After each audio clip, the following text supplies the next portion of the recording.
Feeling a little tired over there, princess? Actually, the complete opposite.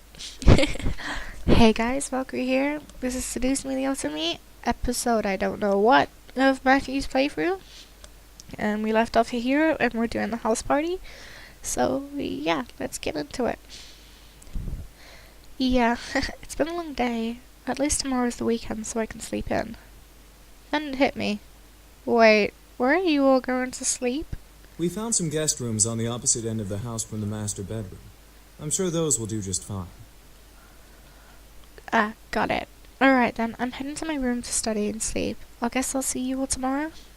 Have a good night. I will, you too. With that I left the dining room and I went to my room. Eric, no. What? I wasn't going to do anything. Yes, he was. As soon as I got into my room, a wave of exhaustion hit me. Why am I so tired all of a sudden? I just woke up from that nap. I dragged myself to my bed and hauled up one of my bags. I opened it and grabbed my economics books, knowing that no matter how tired I was, I had to study at least a page or two before sleeping at last.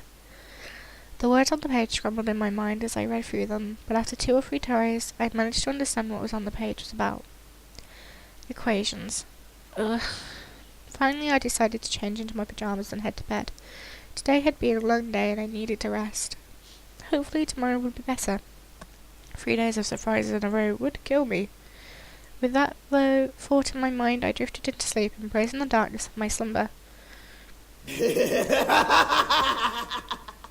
You fucking pretty boys think you're all that, huh? Well, save that to the end of my pistol!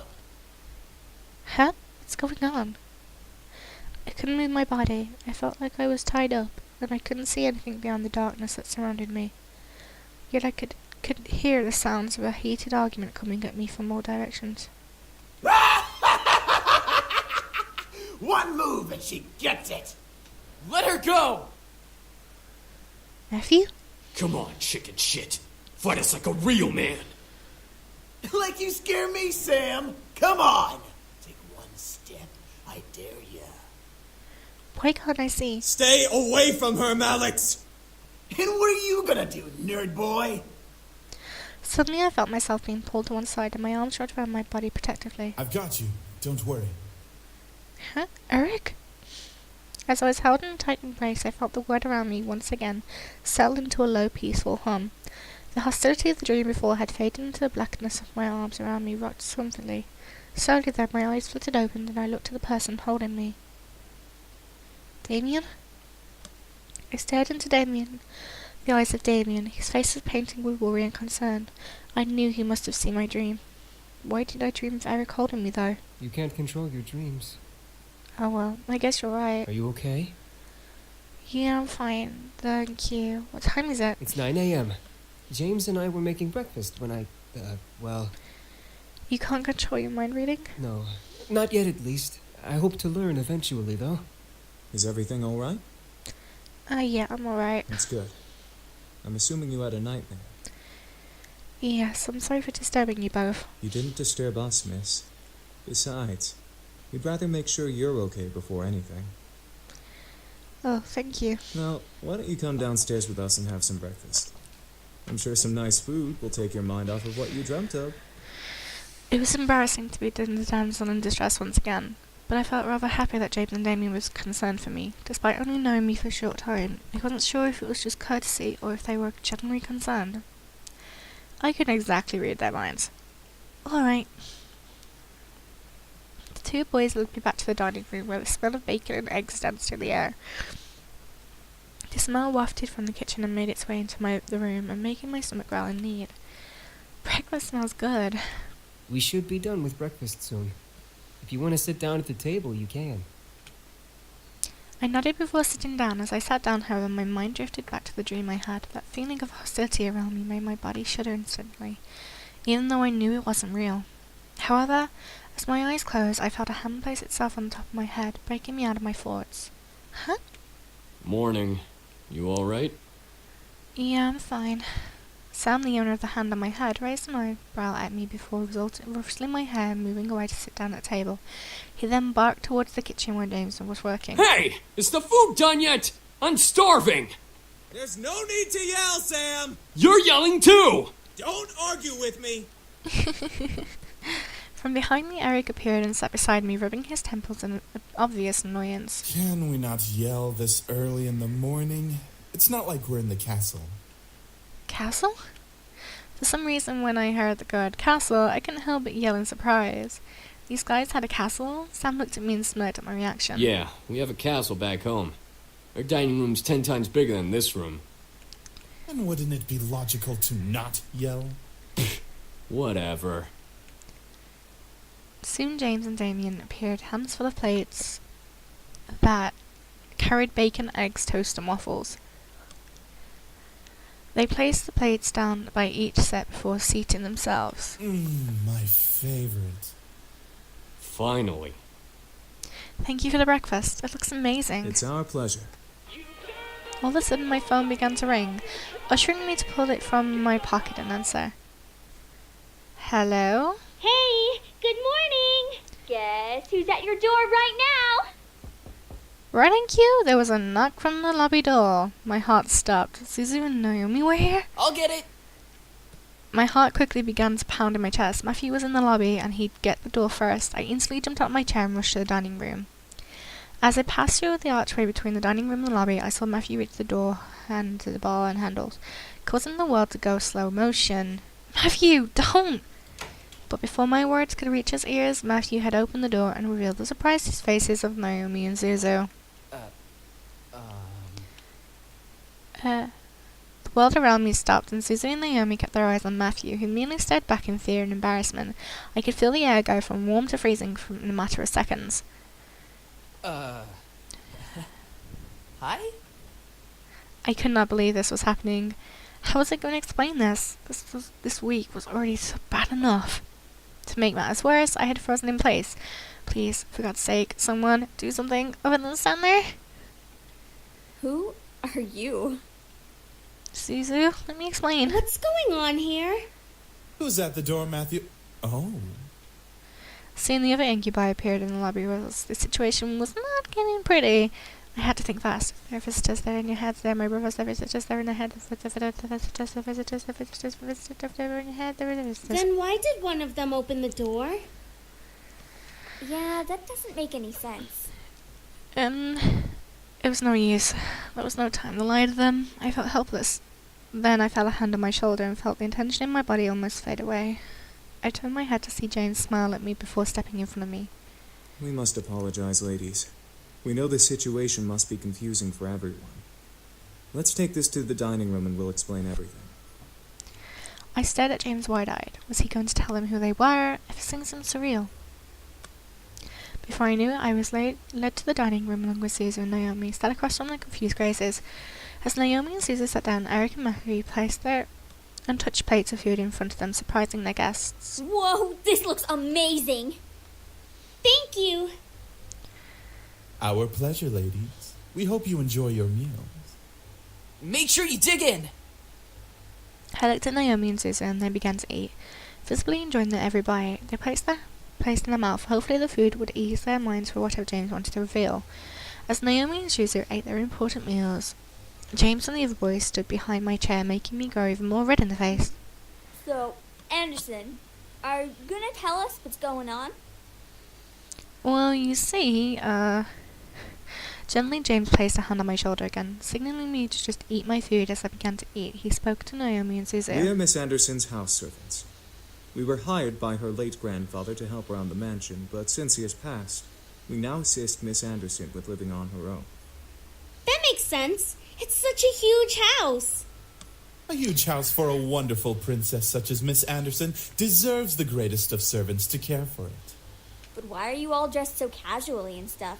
Aren't servants supposed to have uniforms or whatever? Well, Miss Anderson allows us to get comfy while we work, so she lets us wear casual clothes. Yeah, something like that. We're sorry if we made this situation awkward earlier. We're very sure that Miss Anderson is also still getting used to having us as her servants. It would be very hard to explain after just a day. I guess. So, if I may ask, what brings you two ladies here? I love this. Well, we wanted to see how our friend was doing. Since it's the weekend and all, usually we hang out and just chill. Yeah, like going to the arcade and stuff. Or the Pink Lady Cafe. There's an arcade? That makes a lot of sense, ladies. Well, we don't wish to disturb you any further than we have, so we'll take our leave and start preparing the house. Huh? Preparing for what? We gotta prep the house for some sort of housewarming party thing. Our princess's parents requested a housewarming party to be held here soon. And by soon, they mean tonight. Oh, well, I guess we can help out or something. Right, Naomi? I thought you wanted to go to the arcade. This housewarming thing is more important. No need. We can handle it. If you'd like to, miss, you can go out with your friends while we handle things here. Seriously? Sam, not now. Well, I wanted to help out, but at the same time I wanted to go out with my friends. James gave me a look of understanding, letting me know that if I left, everything would be okay. I had to make the decision. I'll stay and help around the house. Are you sure?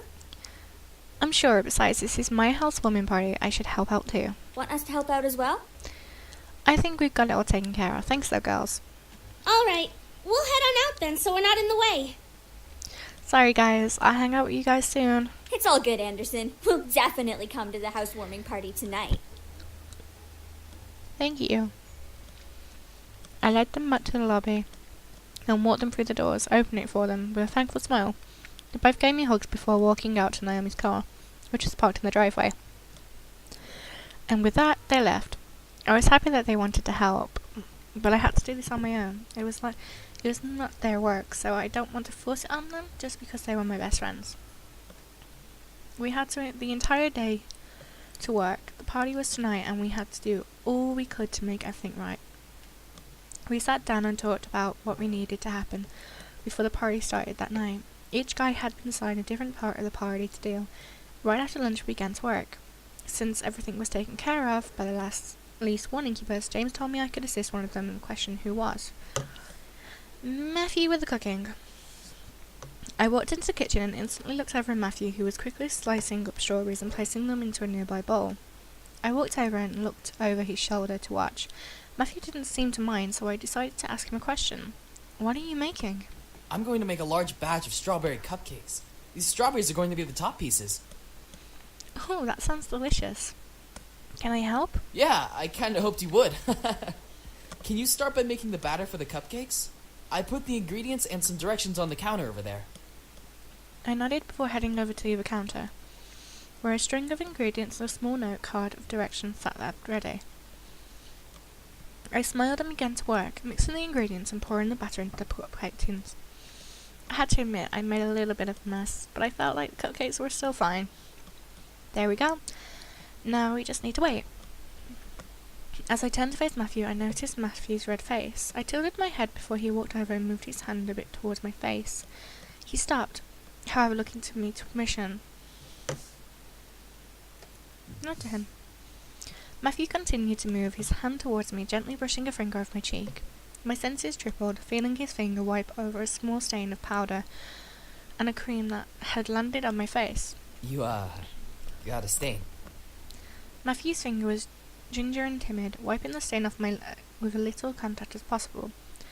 Lightning shot through my body as each wipe running down my spine and jaws. I closed my eyes unconsciously, leaning into his touch and naturally wanting more. However, Matthew just pulled his hand away, causing me to open my eyes and look at him. Matthew was biting his lower lip and had pulled his hand to his chest. Sorry, I got it all? Oh, thank you. Matthew quickly shook his head and grinned his groovy grin at me before continuing to make another appetizer for the party. I blinked a couple of times, wondering if what I saw was real. The hour of the house party had arrived. In my mind, I kept doubling and triple checking the essentials for the party, knowing my dad he had invited his business partners and the executive of the Anderson Company to show me off. I stood in front of my mirror in my room, staring at my form as a million thoughts ran through my mind. It was a housewarming party, but at the same time, it wasn't. It was my chance to show my dad that I was better than his expectations. It was a chance for me to see my parents as a woman. It was my test to see if I was really ready to live on my own. Well, not truly alone. I had the incubi to thank, but even so, I didn't have my dad guiding me or my mum helping me through living alone. A knock at my door broke my foot, surprisingly. Who was it? Hey, are you okay in there? Your parents will be here soon, so you should hurry getting ready. Well, I'm ready, but... But what? I'm sure you look fine, Anderson. Just come on out. Alright. As I opened the door to the hall, I watched as Naomi and Zuzu's faces turned from smiles to complete awestruck stares. What? Dude, you look hot. Yeah, you look amazing. Where did you get that dress? I've had it for a while. I just never had the chance to wear it. Thinking might as well bring it out now. I stepped out of the room and closed the bedroom door behind me. As I walked down the hall and got to the grand lobby, the incubi stood waiting for me at the bottom, all dressed to the nines as proper servants. Whoa, they really know how to dress well, don't they? Yeah. I was slightly taken aback of how great the boys looked in uniform. Each had the poise of the perfect gentleman, even the same. I slowly began to climb down the steps with Zuzu and Naomi behind me. The boys watched as I descended the staircase one step at a time like knights waiting for their princess. I felt my face slightly fluster, but I quickly shook my head to try and regain my thoughts. As I reached the last step, James offered his hand hand out to me and walked me down the final step smiling. As beautiful as a princess, miss. Thank you. So, are you prepared for tonight? As ready as I want to be. I couldn't deny the fact I was nervous, but I had to try. This party was more than what it seemed, and I had done all that I could to prepare for it, and that was just all up to fate. The other boys smiled assuringly to me, which made me feel a little bit better about everything. I looked at my phone and marked the time. Almost right on cue, the doorbell rang. I gulped. I could practically feel my dad's aura from behind the door. Sam and Eric quickly rushed to the door and opened the double doors wide to reveal my parents both dressed in their best. Hey Mom, hey Dad. Oh my, I didn't know your bequeathment came with servants. It was probably overlooked. Besides, who would deny good service? I was completely shocked. My parents didn't question the boys. They didn't ask for verification or anything. I looked at the boys and noticed Sam and Eric staring intently at my parents. Were they using their powers on them? They had to be. There's no way they'd be okay with us otherwise. I guess the servants counted as belongings to the house. My mother quickly rushed to me and gave me a large hug. I hugged her back, inhaling her perfume. It had only been a couple of days, but living away from the ones who raised me was hard. My mother soon let me go and looked at my outfit. Gorgeous. You look so lovely. David, look at your daughter and tell her I'm right. I looked at my dad, who was looking around the lobby with the inspection. I stood my ground, waiting for him to look at me. When he did, he let out a small smile, grace his Your lip. mother's right.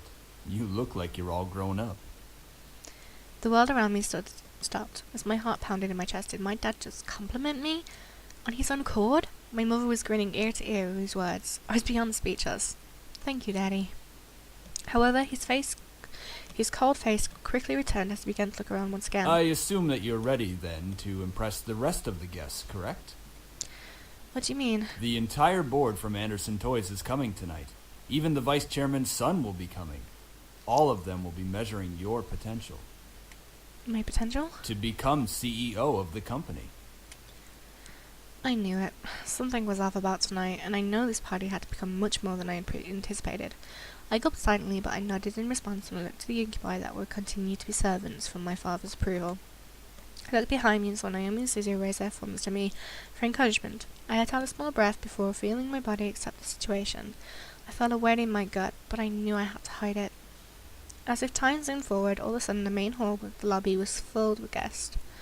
Men and women in formal and business attire showed up to meet me and see my new home.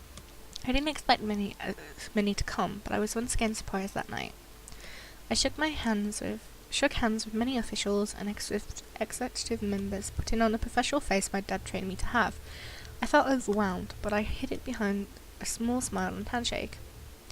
Many even asked me questions. I tried my best to replay as maturely as possible. I had to remember, say what they want to hear, not what they say. So, how do you feel living on your own at such a young age? I feel it's difficult being in. I wish I was able to. I'm doing my best. I'm so sorry about your grandfather passing away. It really hit all of us hard. Thank you for your condolences. Do you have college plans? College. Yes, I do. I felt like the questions came up one after another. It was tough to answer some of them because they weren't about me. They're about the company. What do you think will happen with the company now that your grandfather has passed? It's hard to say. That depends on But who what do you runs it, I think guess. of the philanthric policy the company has? The policy reflects my own values. Do you think the company should expand from just toys? It's a toy company. Why?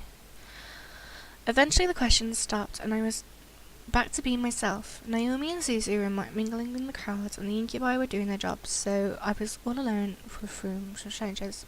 It was an evening to think about, but at least I wasn't being questioned left, right and centre. Suddenly, though, my mum pushed her way through the crowd to me, bringing along someone I didn't know. Honey, I'd like to introduce you to someone.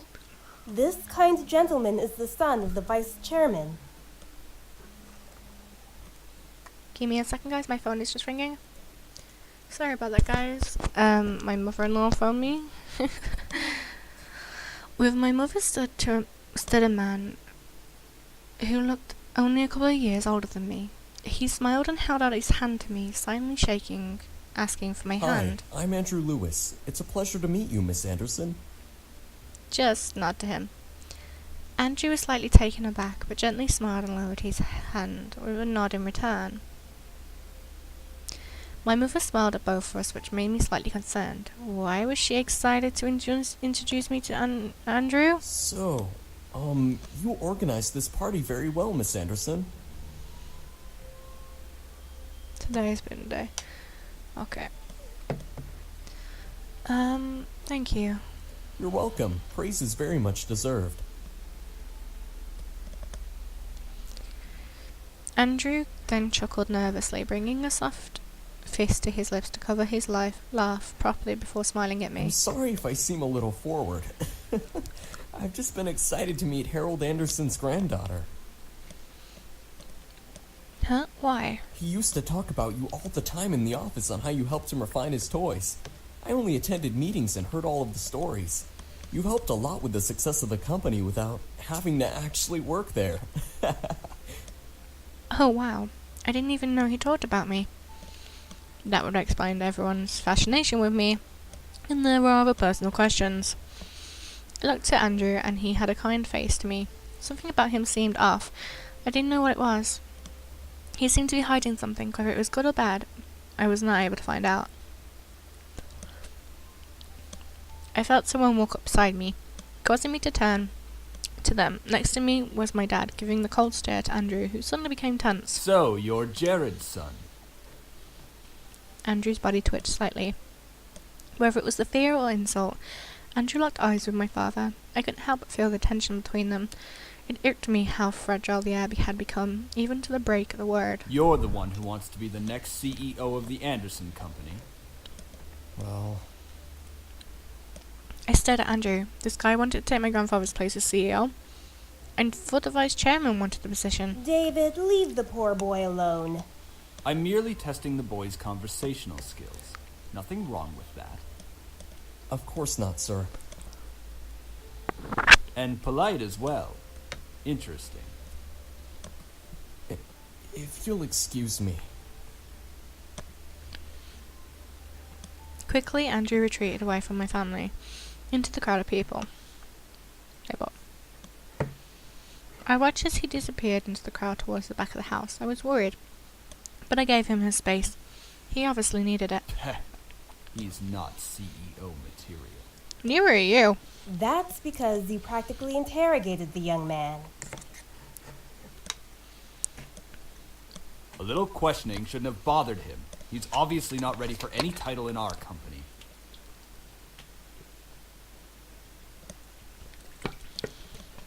I bit my tongue.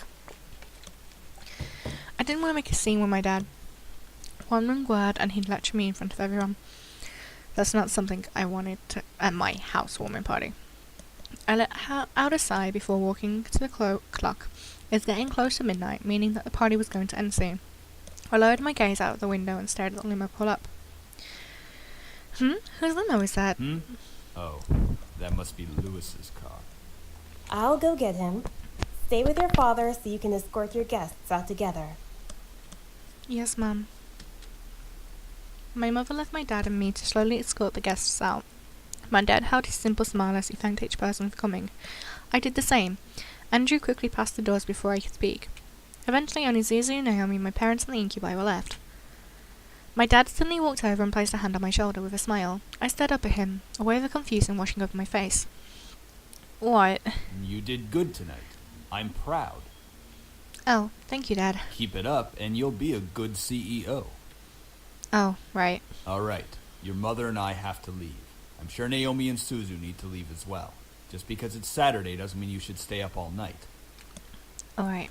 Thanks for having us. It was a great party. We'll come visit tomorrow or something. All right? Right, see ya. Good night, sweetie. Come visit us soon. Will do. All four of my remaining guests left the building, and all my dad waving back to me. With the last of my guests gone, I sighed and sat on the staircase exhausted. Phew, that was tiring. It's not like you had to do any work, though. Give her a break, man. She was getting interrogated left and right. She handled herself the best she could. As expected, Princess. Since you're exhausted, why not head to bed? We can clean up. Ugh. Hush, Sam. Are you guys sure? Positive. It shouldn't take long. Ho ho ho! It didn't take long to find you little shits after all. I felt a hot shudder run down my spine. The voice from my dreams echoed through the air in my ears. I looked around, panicked, and inside the incubi, James placed a hand on my shoulder, trying to remain calm. Don't worry. No one will hurt you. Are you sure? Are you really sure?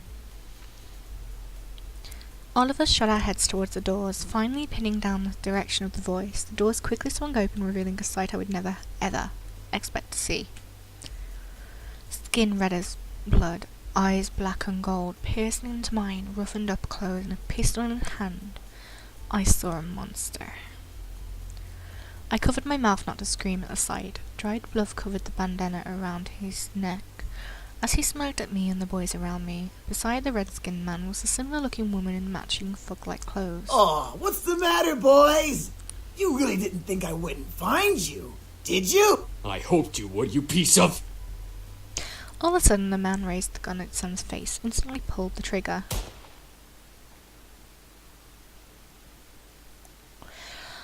On that note, guys, I'm going to end this video here. Thank you for joining me for the Seduce Me video, and I will see you in the next video. Johnny.